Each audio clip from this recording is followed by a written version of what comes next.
Welcome to everyone. Big welcome to you all. I just see you all coming in now. So as everyone is coming in, I will just go through a few little housekeeping things. First of all, this is going to be a very interactive summit. So we welcome you to ask your questions, to put them into the QA box down below, and we can get to them during the sessions today. We've got a massively fun-packed informational overload today and tomorrow. So I'm really glad that you're all able to join with me today. Still some people coming in, so I'll just say again, a very warm welcome to you all. This is the third edition of the Connected Packaging Summit. And I'm so excited because we have so many interesting stories, insights, case studies to talk about today, all linked to the incredible power of connected experiences. Again, just before we dive into the summit, I want to share a few important details around this webinar. This webinar is recorded. That means you can visit it again on YouTube, and you will also be able to find it on Spotify via our podcast called The Talking Giraffe. Again, this is a live session, which means that you have the opportunity to engage with our speakers. Do feel free to ask them your burning questions, and we'll do our very best to get through as many of them as possible. You can do so by the QA box, which you should be able to see at the bottom of your Zoom window. So again, a fantastic warm welcome to all of you. And let's make the most of this event by having a vibrant exchange of knowledge and ideas. I am Jenny Stanley, the founder and managing director of Appetite Creative. Welcome to you. We are an industry pioneer in the realm of connected packaging, and it gives me great pleasure to kick off this unique and exclusive event tailored specifically for packaging professionals and enthusiasts like yourself. As global leaders in this field, we have witnessed a growing demand from brands and packaging companies and agencies seeking our support for connected packaging. With the projected global market value of connected packaging expected to reach a staggering $32 billion by 2027, that's not far away, it's evident that digital products, smart packaging, and connected experiences are poised for significant growth. So that's why I'm incredibly proud to present this exceptional lineup of speakers that we have curated for you over the next 2 mornings. It is a fantastic opportunity for us all to delve a little bit deeper into this new marketing frontier. Our event is divided into 2 themes.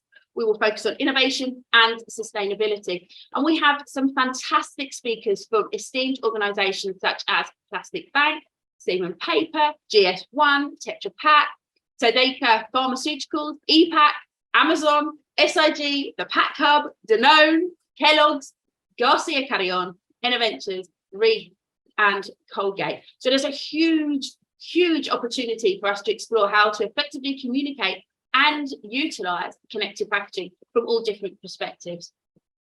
But let me just roll back a little bit. What is connected packaging? So just to make sure we're all on the same page, connected packaging involves QR codes or RFID or NFC technology into product packaging. This allows the packaging to transmit and receive information. This will allow the consumer to be able to interact with the packaging using their smartphone or other device such as tablet, and they will be able to access different information. So this is various benefits for consumers.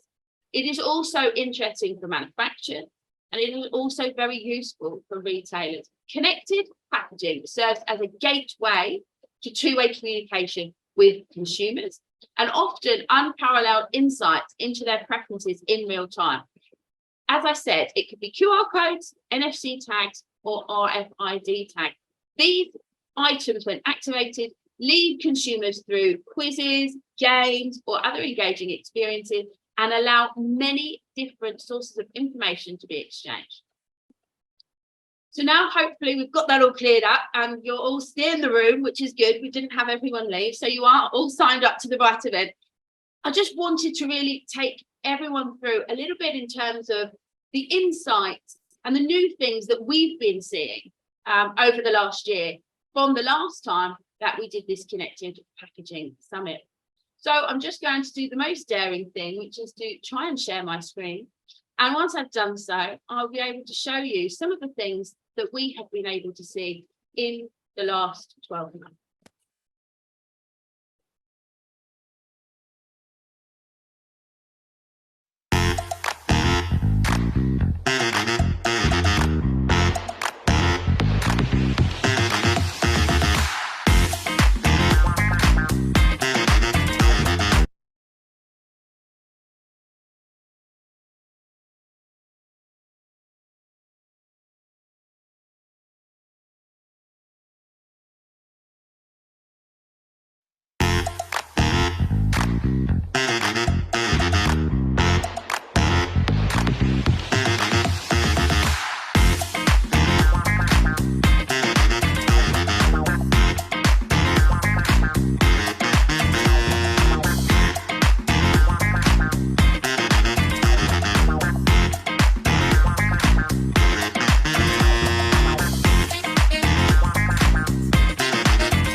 gave us a little insight, hopefully, into what we can be expecting, what is happening in the world of connected packaging.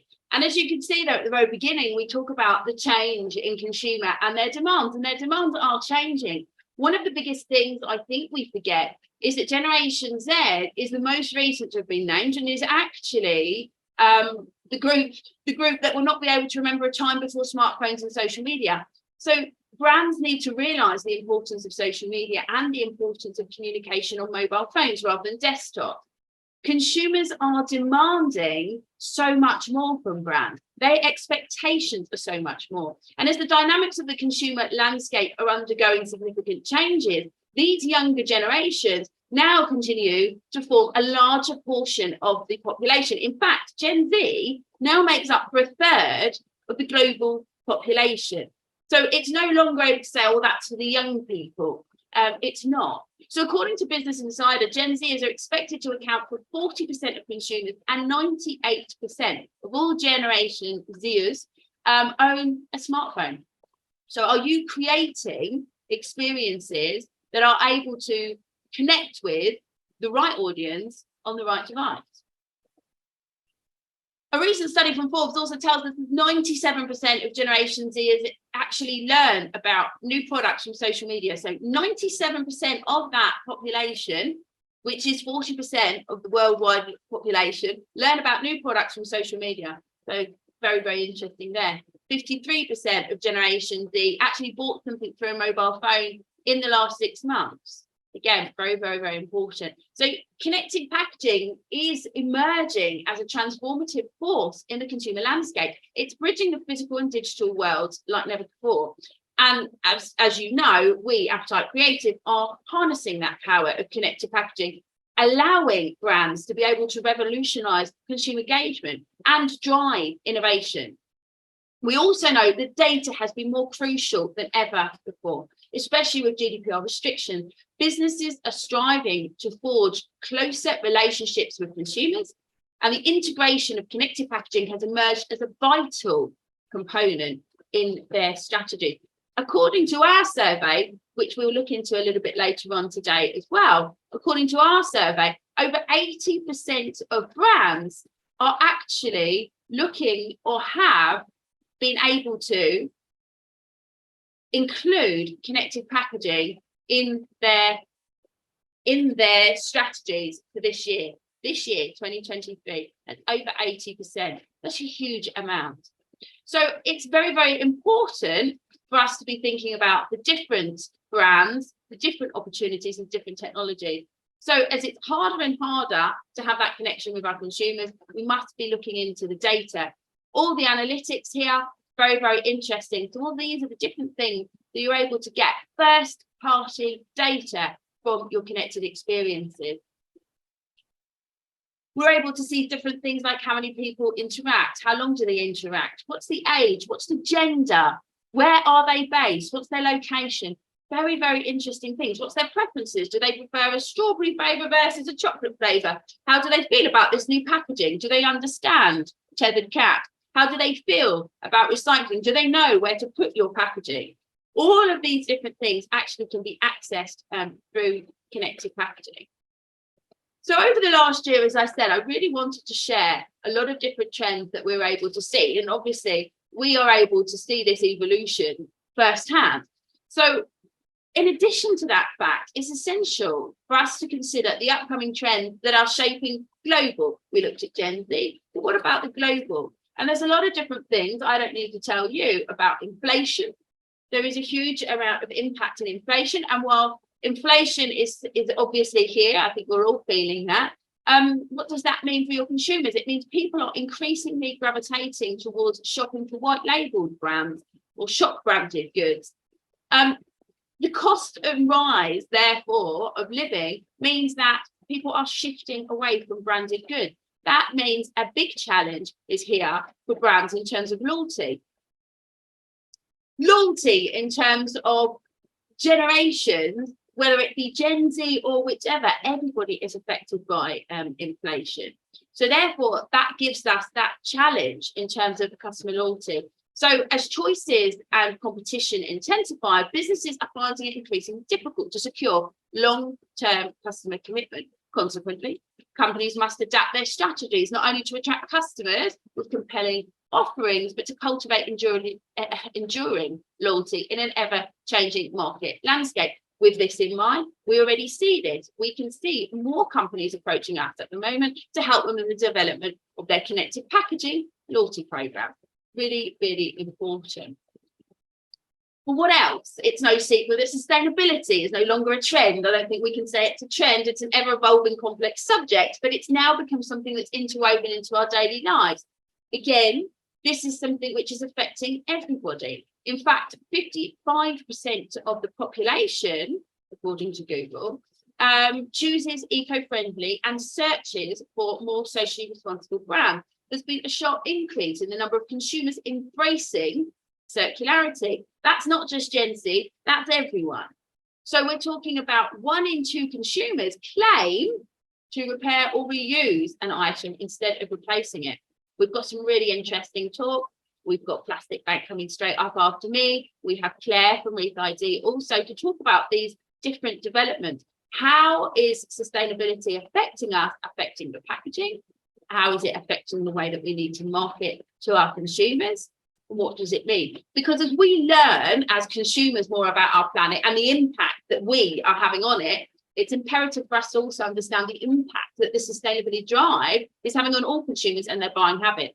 Google has recorded that users are more engaged, educated, and comfortable navigating sustainability and researching its terminology than ever before. So consumers are aware, and beyond that, consumers have expectations of their brands. Again, we're seeing many, many brands using connected packaging as a way to communicate their sustainability goals, what they're doing around their packaging. This is a great way to be able to educate and understand around sustainability. We're also going to look at the deposit return system. Again, that's something which is massively coming up and impacting. There's so many changes in legislation to have a look at that as well. But let's just go back to sustainability and engaging our consumers. So here's a quick case study for you. So we actually connected and collaborated with Tetra Pak and Woodlands Dairy. This is a very recent case study. This was on a sustainability campaign. Woodlands Dairy was looking to educate consumers about sustainability and Woodlands Dairy sustainable initiatives and promote them and position them as a brand which is environmentally responsible. What we did was we put QR codes on the Tetra Pak cartons and consumers could access an interactive experience where they were able to answer some questions around sustainability and recycling. And if they were further interested, being able to download the booklet. The really interesting thing here is we're able to actually understand and educate at the same time. So Woodlands Dairy were able to understand the level of education that their consumers have around recycling, because that's going to help them to be able to have a conversation later and be able to talk at the right level in terms of what people, their consumers, already understand in terms of recycling. What does FSC stand for? Where does this get recycled? If they have already that understanding, they can move forward. If they don't, of course, they can adjust their messaging accordingly. And also, they were able to track how many people downloaded that sustainability booklet. Lots of tongue twisters today, I think. So the campaign here was really aimed at educating a wide range of audiences, particularly mothers and kids, as those are the consumers that they have. And what they did was they offered shopping vouchers as a prize or an incentive to also for people to get involved. But that wasn't an incentive for people to download the booklet, yet over 30% of people actually downloaded that booklet. So again, further helping them to understand that their consumers are very, very interested in sustainability, in recycling. So they know that they are hitting the right notes there. In addition to that, they were also able to share the winners on social. That we could see a massive spike in our analytics. So every time they shared a winner, it was a 13-week campaign. And every week we pulled a winner. It was a draw, a raffle. And every week that winner was shared on social. When that happened, we saw a massive spike in the scanning, a massive spike in engagement. This gave us remarkable results. You can see that there was an 18% bounce rate. again, that helps us to understand the type of content and matching that with the consumers. So if it says that there is a bounce rate of 18%, that means 18 in every 100 left without engaging. So 18 out of 100, that 18% actually weren't interested in the content. That means everybody else was. So that's very, very, very interesting. The time engaged, 2 minutes 14 on average. Fantastic. That's absolutely telling us that people are very interested in this type of information. In addition to that, and probably most exciting for the brand, if I say so in my words, was also the fact that this achieved a 30% increase in sales.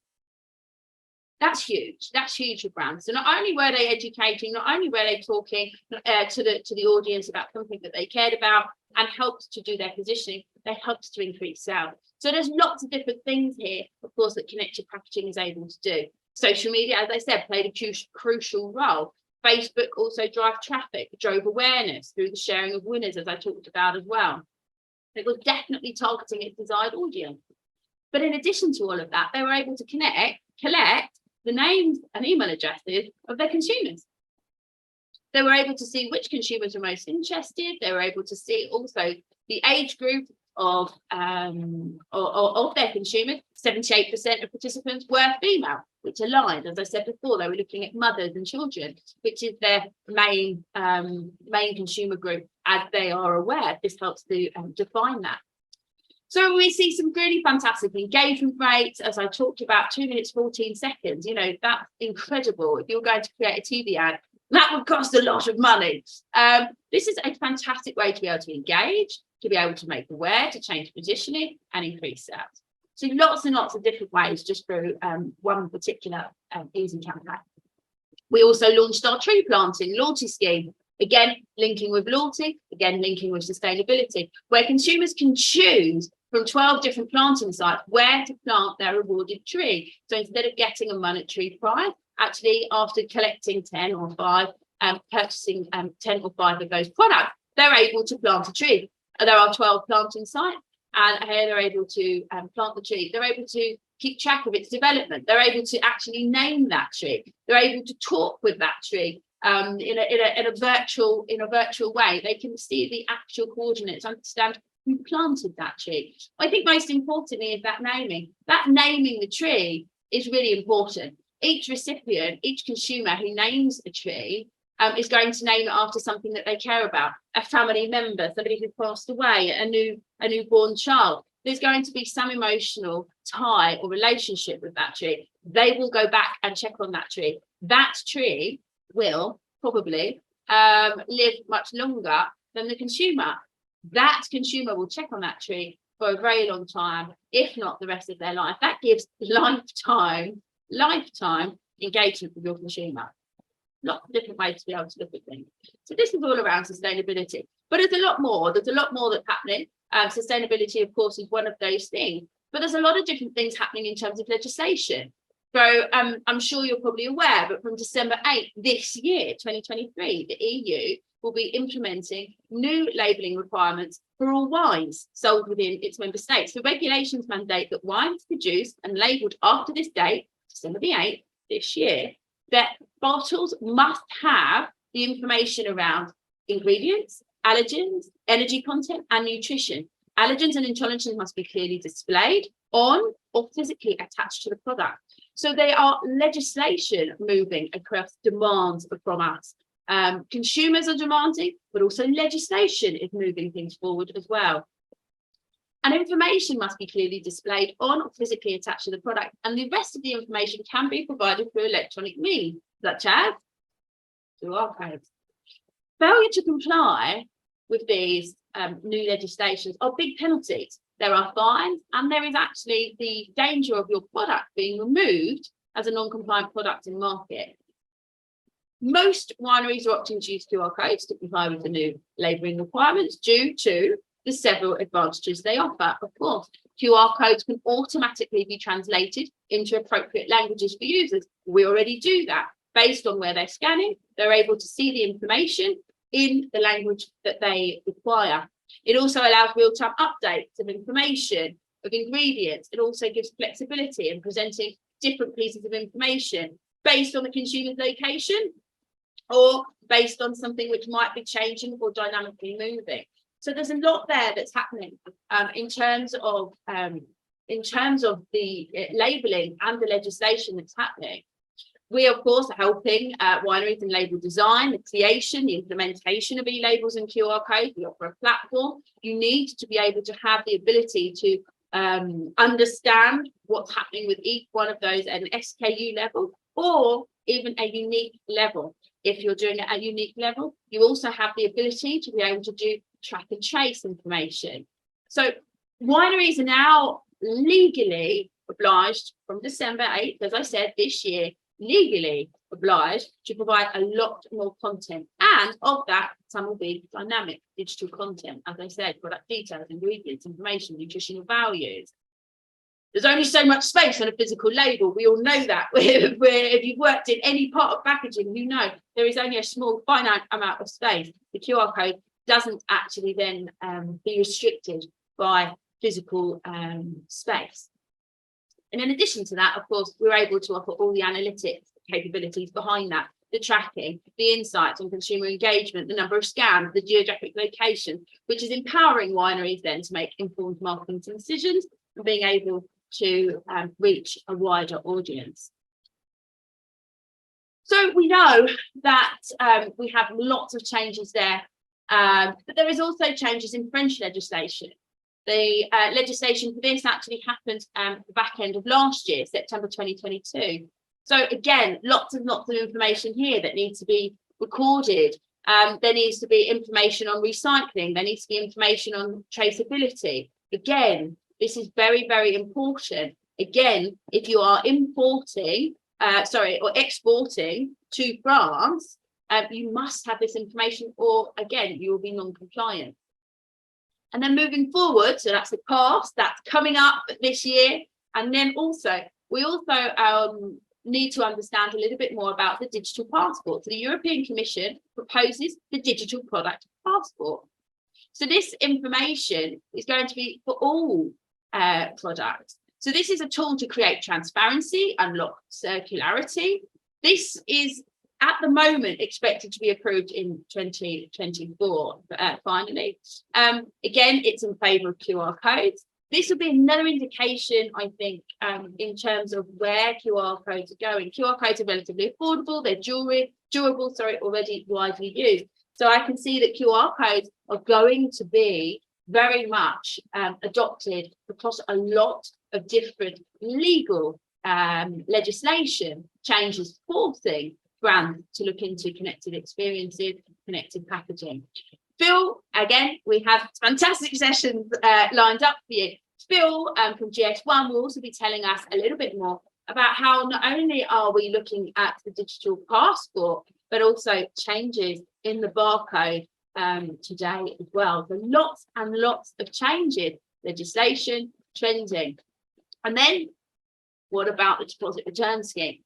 Well, the deposit return scheme, you must have been hiding under a rock if you haven't at least heard those words. These are schemes which are effectively running in 45 countries at the moment. In the UK, we had Scotland push back a little bit to March, but it's going to happen. Mark my words, it's coming. Are you ready?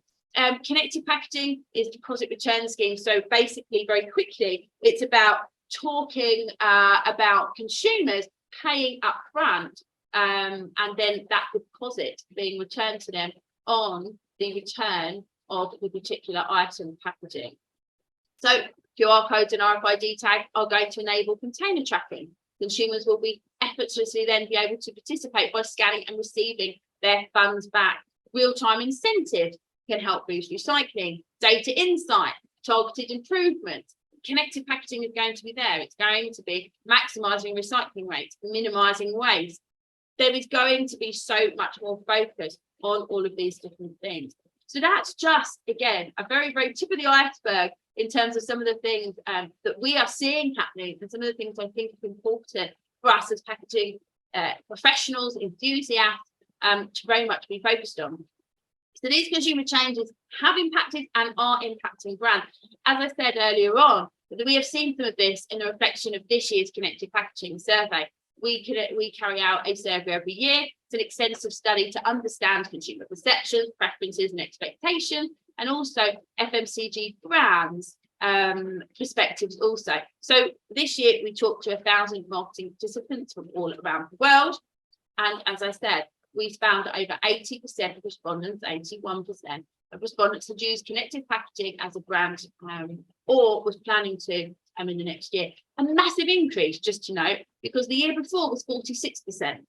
So 46% last year, 81%, doubling of adoption. This indicates the growth of popularity and the importance of connected packaging.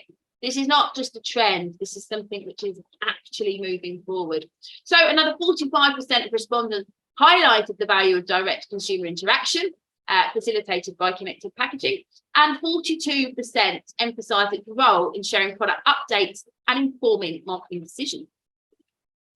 The survey also revealed that 88% of respondents plan to increase their investment in digital marketing. I don't think that was a surprise to anyone, but again, a huge increase from 59% the year before.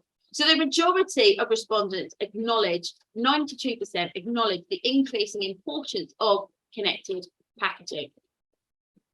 These figures are just indicative. Very excited, of course, to see what 2024 shows, but again, lots and lots of change and movement towards connected packaging campaigns.